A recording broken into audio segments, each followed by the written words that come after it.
Sebenarnya gitu, daripada stunting dikasih bantuan protein berapa bulan sekali. Itu kan padahal dimakan seminggu aja udah habis. Namun ini dikasih edukasi supaya masyarakat bisa mandiri. Itu solusinya akan lebih berkelanjutan. Dan pemerintah nggak harus mengeluarkan dansosnya banyak sekali. Jadi masyarakat itu dimodali kayak pancing lah, jangan dikasih ikan terus. Sebenarnya saya masih punya idealisme yang belum terwujud. Bagaimana membuat hunian itu seminimal mungkin dan sesedikit mungkin efeknya untuk lingkungan. Kalau sekarang kan katanya Gen Z akan kesulitan mendapatkan perumahan. Itu ada ilmunya tapi belum saya jalani.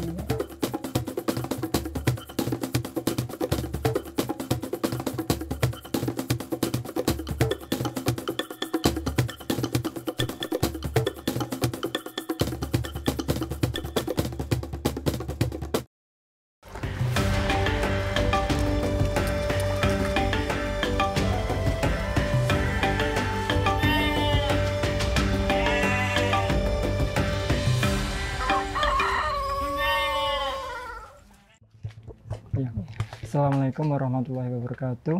Perkenalkan, kami dari Yoso Farm. Saya Sri Widodo dan istri saya Nurul Fitri Dayati. Kenapa Yoso Farm? Yoso itu ayah saya. Kebetulan Yoso itu punya arti membangun. Jadi kita berusaha membangun sistem homestay kembali ke rumah. Jadi gitu. Yoso juga berarti orang Jepang mengatakan Yoso itu bahan baku. Jadi kita memanfaatkan sumber daya yang ada di rumah, di pekarangan untuk mencukupi kebutuhan sehari-hari. Kami di Dukuh Karangkulon, Desa Mbiro, Kecamatan Trucuk, Kabupaten Klaten. Jadi sebenarnya saya punya ide, tapi untuk implementasi itu saya masih pincang. Jadi alhamdulillah ketemu partner yang sejalan. Kita passionnya sama-sama pengen berbisnis, tapi juga tetap menjaga lingkungan. Jadi kita nggak pengen dapat duit, tapi lingkungannya rusak. Kita tetap pengen menjaga sumber daya, karena banyak orang yang berbisnis sekarang, mereka jadi kaya karena jual sumber daya. Kalau seperti itu, yang akan menjaga sumber daya siapa? Gitu. Kita berpikirnya seperti itu. Latar belakangnya Mbak Nurul sama Mas Witi itu apa sebenarnya? Kalau saya backgroundnya pendidikan di pertanian. Terus kerja ikut orang di industri landscape dan memang pure industri. Jadi kita ngejarnya profit. Dan dari situ sebenarnya masih dapat uang, tapi kayak ada sesuatu yang kurang. Saya malah merusak lingkungan. Industri landscape itu kita bangun taman. Cara mudahnya gitu, bayangannya kita bikin taman dan karena di public space, jadi tuntutannya harus full performance, selalu bagus. Apalagi saya kerjanya di negara yang kerajaan, jadi sering ada event dan selalu harus terlihat bagus. Jadi otomatis di sana pestisida banyak masuk, semua bahan kimia masuk. Tanamannya bagus sih, saya di Brunei, jadi kayak jadi tukang kebunnya raja gitu lah. Semua harus tampak bagus dan memang tuntutannya untuk mengejar bagus itu ya pakai banyak kimia. Dan di situ pernah saya treatment seperti alun-alun gitu, banyak pohon kurmanya kena hama, daunnya kan jadi semu kecoklatan gitu. Treatmentnya itu dalam 1 bulan saya mungkin berkilo-kilo pestisida di situ. Dalam 1 kali aplikasi 200 liter di alun-alun, sekelilingnya banyak mobil. Itu saya sebenarnya kerjanya nyesek di hati itu, Mas. Harus dilakoni, mau tidak mau, yo reputasi perusahaan dipertaruhkan. Kalau enggak kan yo enggak dapat profit dari situ. Ya, saya dapat gaji dolar, tapi di hati tersayat-sayat. Karena nggak sesuai dengan nilai saya. Saya menawarkan yang organik, yo. Itu dipakai kalau di perusahaanmu aja. Ini kan kamu ngikuti kita, kamu tak bayar. Sampai berapa dolar per bulannya? Saya masuk pertama masih 600 dolar. Terus resign sebenarnya. Tapi terus ada manajer yang datang, dirayu lagi. Masih nego duit waktu itu, ya dapat 1.000 lebih. Kan ini, Mas.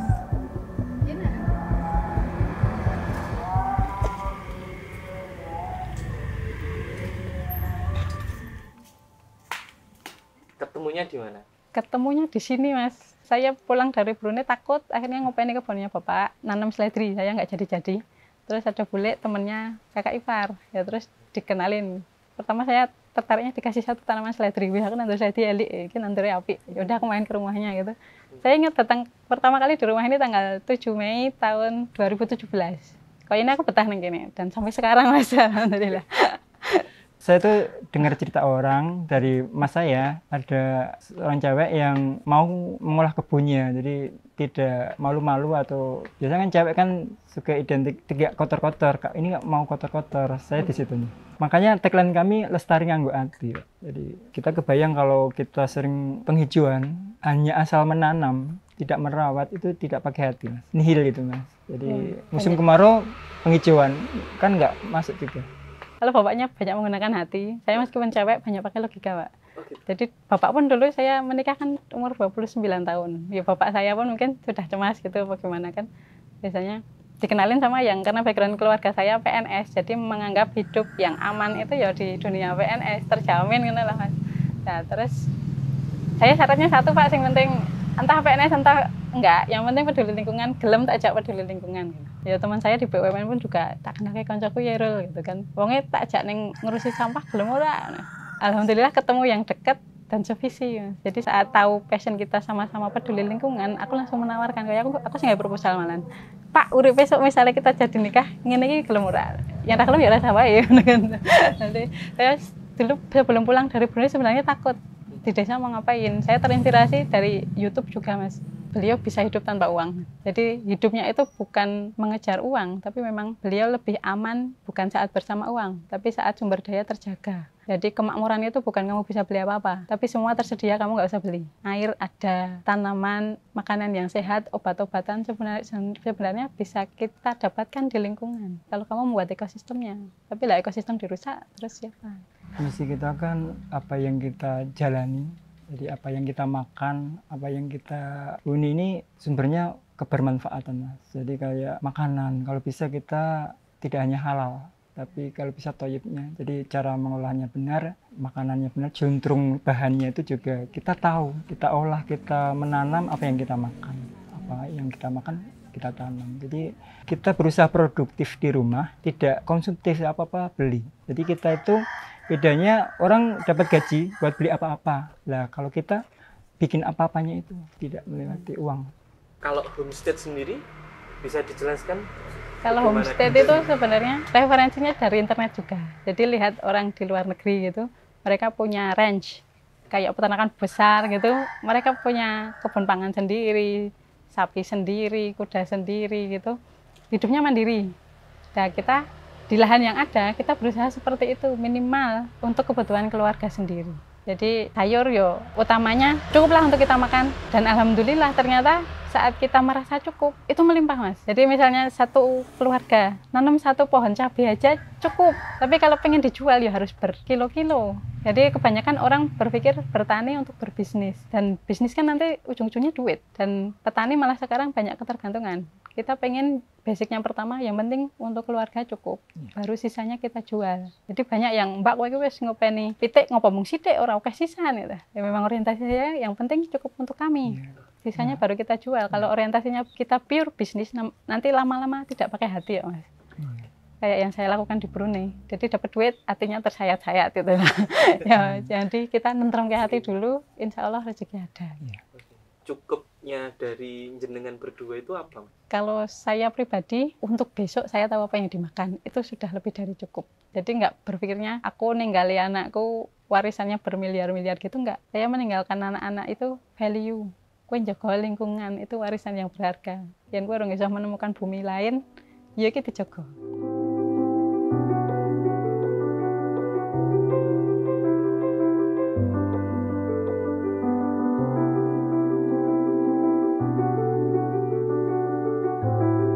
Jadi kita manfaatkan sumber daya yang ada untuk kebutuhan sekarang dan besok itu sudah ada. Kayak kita menanam labu madu. Kita satu pohon bisa berbuah 30 misalnya. Nah, 30 itu kalau kita nanam mungkin ratusan ya.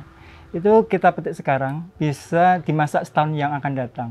Sudah melimpah untuk segi karbohidrat. Kita melihara ternak.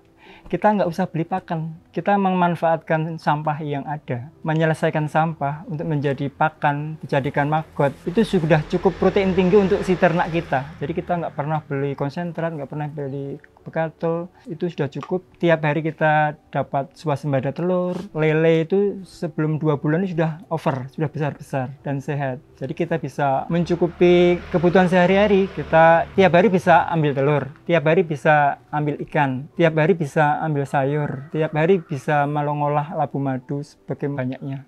Jadi yang pertama itu kita ngolah tanah Mas, supaya dapat panenan yang bagus. Kita nggak cuma melulu nguri-uri tanamannya. Kembali ke akar tanduran nih, itu makan dari akar. Ya berarti tanahnya kita jaga. Itu kita jaganya yo, kita kasih pupuk. Nah setelah dapat pupuk, airnya tercukupi, insya Allah tanaman akan sehat juga dan bisa berbuah. Misalnya dari satu pohon tomat gitu, itu melimpah. Kita bisa bagi ke tetangga. Dan pupuk dari akar ke tanah butuh makanan juga. Jadi yang kita ngasih makan tanahnya kita uri-uri, dapat pupuknya dari mana? Oh, pupuk itu bisa dari kotoran binatang. Alhamdulillah tetangga sekitar mereka banyak yang memelihara kambing.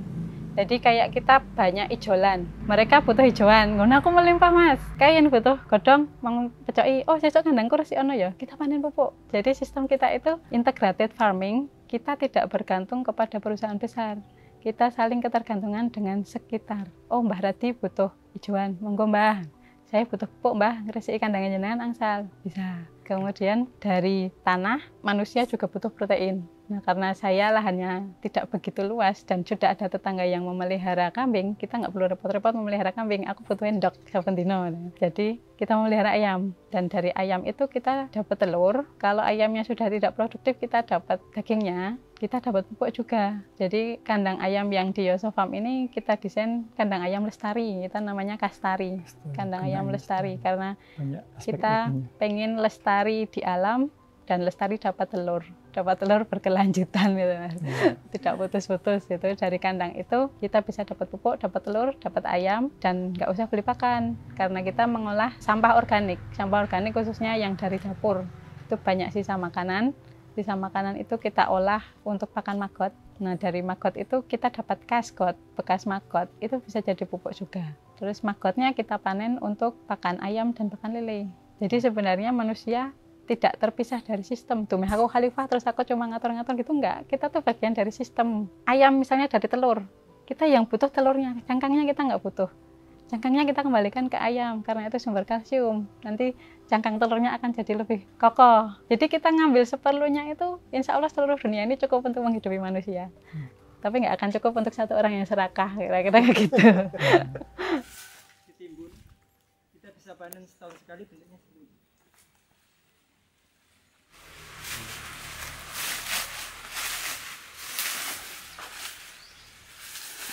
Kita juga bikin kompos Mas, jadi dari sisa daun-daunan kan banyak pohon, itu tiap hari nyapu Mas. Semua hasil yang disapu itu bukan kita buang atau kita bakar, kita timbun. Kalau cara zaman dulu kan gawe jogangan, ibaratnya kalau kita bikin jogangan itu kita bikin tanah baru. Dan kita kan tidak mungkin tiap hari jogangi gitu kan, kita ada penampungan di sana, kita menyiapkan karung besar, itu semua hasil pangkasan, hasil nyapu, kita tampung di situ.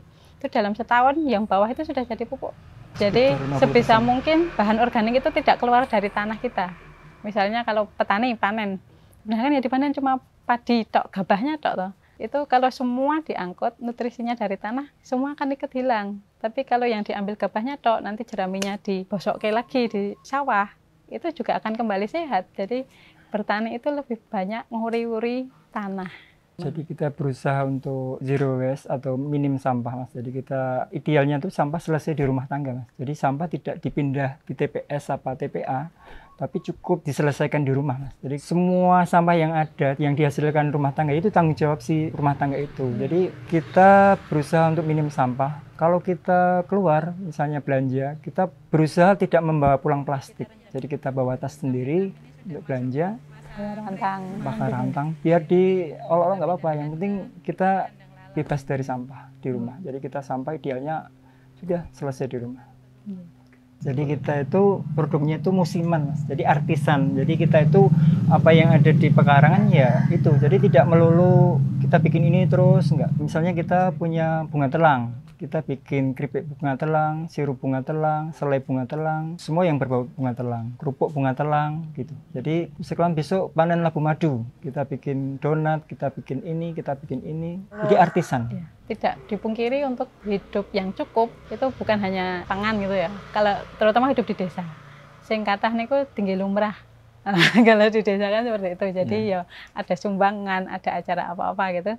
Untuk running cash flow-nya kita banyak jual di Saprodi, Saprodi pertanian yang organik. Jadi kita jual media tanam. Pupuk. Kita bikin sendiri juga campurannya. Kalau media tanam kan kita dari tanah, dari pupuk, dari sekam, dan kita jual pupuk organik. Arang sekam. Jual arang sekam. Jadi yang memang core-nya di pertanian dan skalanya ya skala pekebun. Tapi alhamdulillah sekarang yang untuk petani-petani yang mau nanam jagung gitu, mereka pakai organik sekarang. Kalau dulu kan beli pabrikan, sekarang itu sudah langka. Jadi banyak petani yang dipaksa keadaan jadi ke organik. Secara tidak langsung kan itu juga pergeseran yang baik, tidak tergantung ke industri lagi.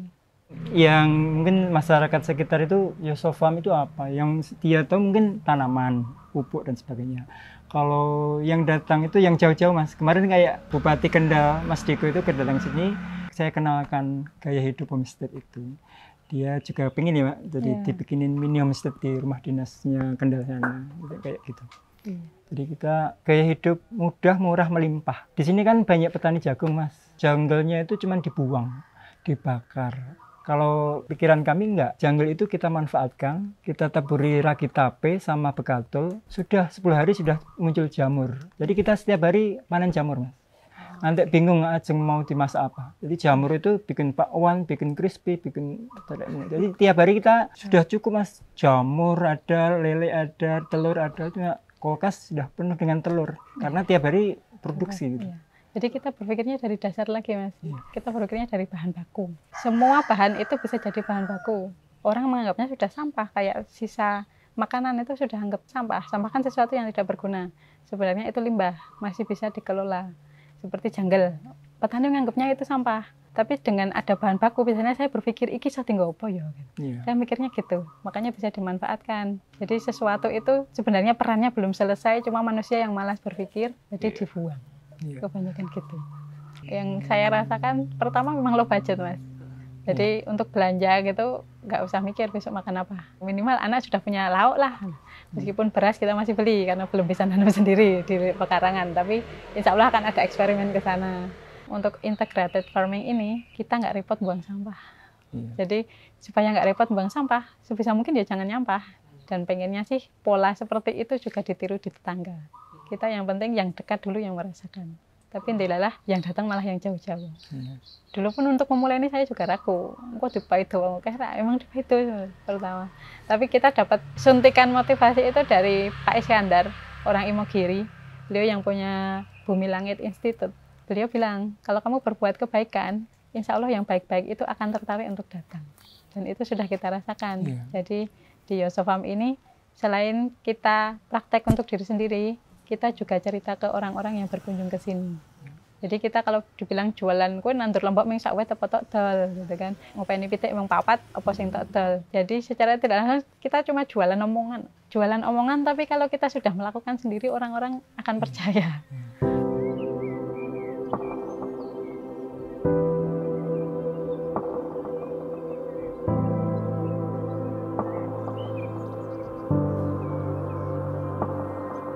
Jadi untuk protein, untuk telur lah, ya tiap hari ada. Dari 4 ekor, itu 1 jantan, 3 betina. Itu minimal 1 hari 1. Tapi karena kita magotnya banter, ya itu lebih sering 3. Rata-rata 3 per hari. Dan orang-orang yang sudah tahu, kita punya telur organik, banyak yang minta, Mbak, kau duwe piro ae, tak tuku nih. Yang penting turahanku wae, yen ndak aku pas bosen lagi tak dol gitu. Itu protein setahun ini alhamdulillah swasembada. Jadi ayam itu pun dulu nggak beli. Jadi ada teman main ke sini, Mas, aku butuh tanduran iki wi. Aku nang omah duwe pitik ijolan wae. Jadi alhamdulillah koleksi-koleksi tanaman di sini pun juga banyak yang barter-barter gitu, Mas. Kita pernah nanam kentang udara. Kentang tapi gemerandul di atas. Itu dulu ada anak magang ke sini, terus cerita di kebunku ada kayak gini, aku belum punya, ya udah. Magangmu berapa? Itu bayar aja pakai kentang, itu aku sudah senang. Jadi saya lebih suka barter sesuatu yang bisa kita budidayakan daripada cuma sekedar barter transaksi duit gitu. saya memulai Yosofam pun merasa nggak relate mas. Di mana itu banyak orang, kue orang udah turunmu, yo saya pakai secukupnya gitu kan. Tapi saya nggak ngajak orang untuk nggak pakai duit. Saya mengajaknya orang itu menggunakan uang itu dengan kesadaran. Saya menggunakan uang dengan sadar. Misalnya saya beli baju, oh baju ini fungsinya apa? Saya jadi nggak ngikuti fashion, nggak ngikuti tren. Kalau ngikuti tren, saya hanya jadi follower orang yang bikin tren. Jadi kita menggunakan uang dengan kesadaran. Saya beli makanan, sekarang kan tinggal mencet datang, tinggal mencet datang. Itu mudah untuk manusia mas. Manusia dapat segala kemudahannya, tapi sebenarnya dengan kemudahan itu kita utang budi dengan alam mas. Berapa ongkirnya? Ongkirnya kan ya dihitung, bukan cuma karena bensinmu, tapi polusinya berapa? Kemasanmu sing muspro berapa? Jadi sampah gitu. yang merusak bumi berapa? Ya, kayak nggak dihitung gitu loh. Jadi kita pakai uang secara sadar. Apa yang kita konsumsi itu sadar. Misalnya kita tinggal beli rasanya enak, tapi kita nggak sadar apa yang kita makan. Jadi dari makanan, kalau kita sadar, insya Allah makanan itu adalah obat. Bukan kita makan obat, tapi yang kita makan adalah obat. Jadi alhamdulillah saya belajar pertanian dan sempat jadi TKW di Brunei. Itu ada sesuatu yang bayarannya sangat mahal mas. Saya jadi peka di tempat ini ada tanaman apa. Misalnya ada kemarin Pak Lek lah kesini mengeluh, beliau sudah sakit basir gitu ya sampai parah. Terus dibilangin sama sepupu saya, datang ngomongin Mbak Nurul, di sana ada tanaman ini gitu kan. Datang ke tempat saya, iki Lek, alhamdulillah saya juga pernah pakai gitu kan, sembuh. Dan beliau datang ke sini lagi, kacek Mbak, ini yang dekat dengan rumah Anda ada Lek, tenane Mbak, datanglah. Jadi saya, oh neng kono omah kan duwe wetiki, omah kan duwe wetiki gitu. Jadi terpetakan mas. Jadi sumber daya itu bukan cuma milik saya. Saya lebih suka sumber daya dimiliki banyak orang. Jadi aku ngerawati rakakean. Misalnya di sini alhamdulillah yang ramai lagi orang pengen belajar mengolah lidah buaya. Saya nggak nanam buahnya gitu nggak mas. Saya tahu oh ini mas kai enek. Dan orang kebanyakan nanam nggak tahu gunanya. Terus tiba-tiba tak tembas ya mbak. Gitu. Oh ini payu tuh mbak. Alhamdulillah di rumah saya payu gitu. Saya lebih suka seperti itu, yang sumber daya ada di mana-mana tapi kita nggak sadar. Kayak seperti kita punya bibit kelapa misalnya, kita tanam di rumah A, B, C, D, E. Terus kita sudah nggak punya kelapa, kita bisa main ke sini dapat es degan, bersama dapat kambil. Jadi kita menanam apa yang kita berikan bibit itu, kita bisa main ke sana. Jadi berkunjung sudah banyak kelapanya. Mbak ini penggunamu kayak main kita seneng itu kayak gitu iya. mas. Jadi misalnya ada teman kesini gitu, aku pengen bibit ini, ya udah ditanam aja gitu. Yang penting ada orang mau nanam aja kita udah seneng banget gitu. Jadi misalnya kayak kelapa, kita nanam di beberapa tempat saya dilelah mati. Sebenarnya kentang udara itu saya nanam di sini, ternyata nggak cocok. Saya pun juga masih belajar. Di tempat bapak saya cocok, saya panennya di sana. Iya. Jadi yang merasakan manfaatnya itu bukan kita tok, dan yang menjaga bukan kita tok. Jadi cara kita ngajak-ajak orang kayak gitu mas. Oh gue tak kayak tanderan kira pra. Jadi mereka biar peduli juga, biar merasakan manfaatnya. Ibaratnya kalau kita menanam, itu banyak sedekahnya yang nggak usah beli. Kita nanam pohon aja ngasih losmen buat burung, ngasih udara, dan banyak orang jadi betah di sini. Kalau tak hitung-hitung kita nggak pakai pelet apa-apa loh Pak, kok banyak orang yang betah di sini ya. Di sini masih banyak burung, bermacam-macam burung. Jadi di pohon-pohon ini masih senang di sini. Kalau sore jam 5 itu ada burung kutilang itu musyawar di situ.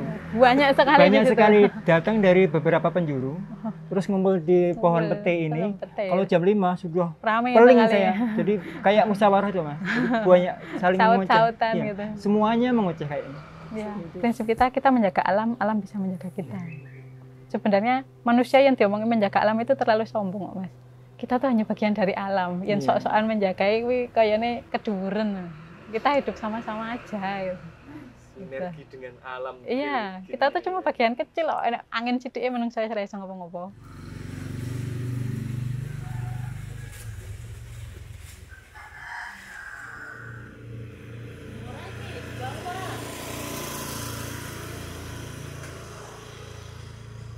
Kandang itu saya bikin segitiga sama kaki. Nah, itu tujuannya agar orang yang datang itu tidak khawatir untuk kesenggol badannya. Jadi mengutamakan space lebih luas.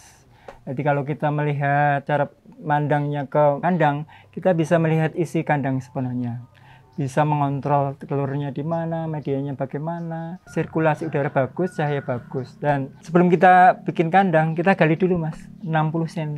Jadi yang minimal 60 cm. Yang 20 cm itu yang paling bawah itu saya kasih ranting kayu mas.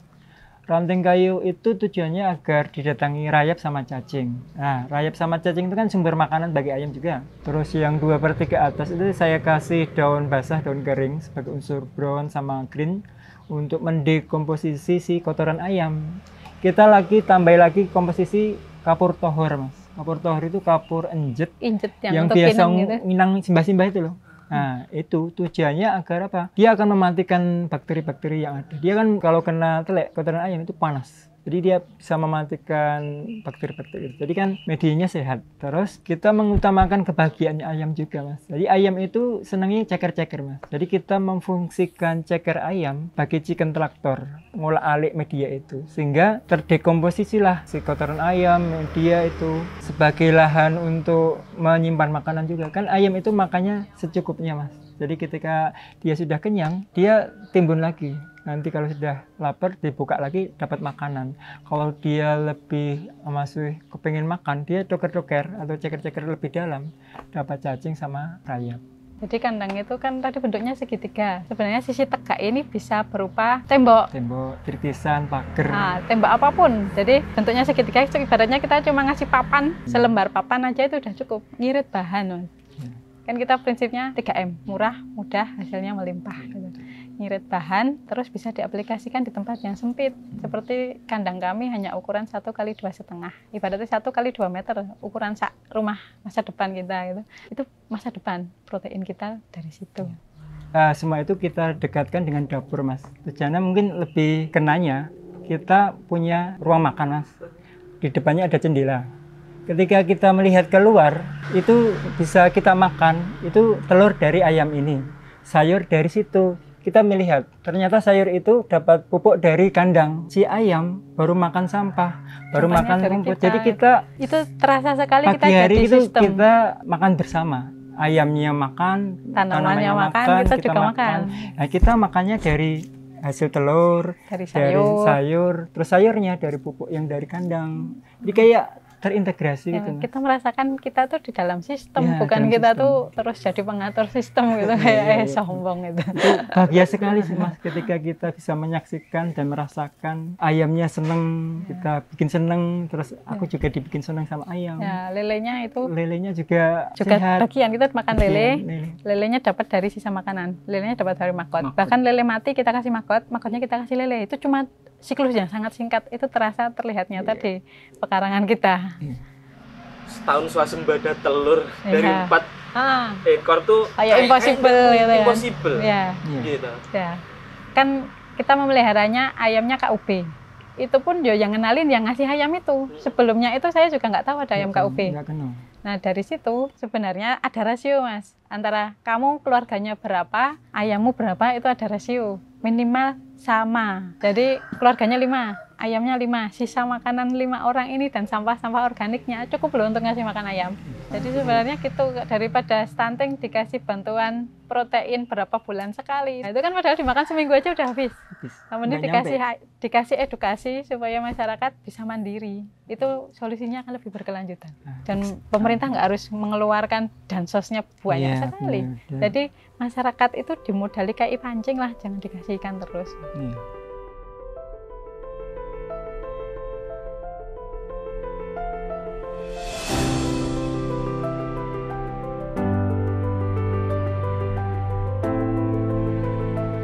Jadi sebenarnya masih ada sesuatu yang belum terlengkapi lah. Ibaratnya kalau sandang pangan itu, kalau sandang kan kita memang tidak mengikuti fashion, yang penting fungsinya ada gitu. Pangan insya Allah bisa. Terus pengobatan sebisa mungkin yang alami. Nah untuk papan itu sebenarnya saya masih punya idealisme yang belum terwujud. Bagaimana membuat hunian itu seminimal mungkin dan sesedikit mungkin efeknya untuk lingkungan. Kalau sekarang kan katanya Gen Z akan kesulitan mendapatkan perumahan. Itu ada ilmunya tapi belum saya jalani. Jadi bikin rumah seperti orang zaman dahulu dengan bahan yang ada. Respon Bapak Ibu sebagai pegawai negeri terus memilih di kehidupan begini itu gimana? Yo, mungkin ada cemasnya beliau. Merasa leganya itu saat banyak yang datang ke sini. Oh ternyata anakku ya aneh-aneh banget. Ternyata ya relevan gitu. Tapi ya memang kalau kumpul keluarga besar gitu ya Yang dibicarakan yang mungkin dibicarakan memang dunia mereka. dunia Dan mereka. kebetulan suami kan dulu juga pernah didaftarkan supaya jadi PNS dengan berbagai cara, dan beliau menolak. Saya juga tahu setelah nikah gitu. Yang penting aku konsisten di bidangku, alhamdulillah banyak yang datang. Yo, kalau orang tua saya sih, kalau cerita sama teman-temannya gitu, ya tidak bisa dibanggakan. Mungkin beliau lebih bangga saat saya dulu ada di Brunei daripada sekarang di rumah gitu. Tapi yo, ternyata yang datang ke rumah pun malah dari kalangan tertentu, malah dari pejabat-pejabat banyak yang datang gitu. Iya. Oh, ternyata anakku yo dibutuhkan. Jadi mungkin mereka sudah tahap penerimaan, Mas. Jadi tiap anak tuh punya peran masing-masing gitu. Kalau dari DNA, ibu kan memang PNS, tapi saya itu mungkin DNA-nya lebih banyak dari bapak. Bapak saya ke saya itu DNA-nya sama, pemulung, seneng resik-resik. Jadi melihat sesuatu yang kotor, barang yang mospro nggak berguna itu risih. Jadi selalu berpikir untuk seperti itu. Jadi bapak saya ngolah sampah juga di rumah, juga beliau milah sampah. Saya pun belajarnya dari bapak. Meskipun beliau PNS, tapi tetap DNA-nya tukang resik-resik. Jadi kalau di ekosistem ada yang karnivora, herbivora, apa-apa, saya mungkin mengambil perannya, saya itu pengurai. Semua itu nggak ada yang lebih tinggi, lebih rendah. Semua itu bagian dari sistem yang podo. Renek pengurai lah ya batang neng dindi kan. Sing urip ning dhuwur sing dadi raja ya ora betah. Semua ada perannya masing-masing.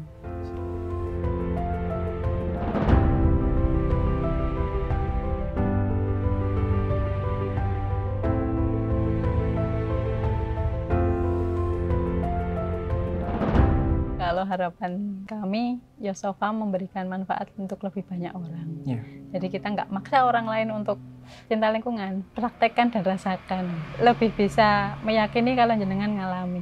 Ya. Kalau cuma dengar dari omongan saya, jenengan nggak praktek, itu akan maido lah yang paling gampang. Tapi kalau sudah mengalami, nanti insya Allah akan merasakan sendiri. Saya berharap anak-anak saya nanti tetap menjaga alam ini dengan memanfaatkan sumber daya yang ada. Jadi tidak muluk-muluk lah, kita cukup menjaga alam sekitar. Kita feedbacknya sudah kita rasakan sendiri nanti.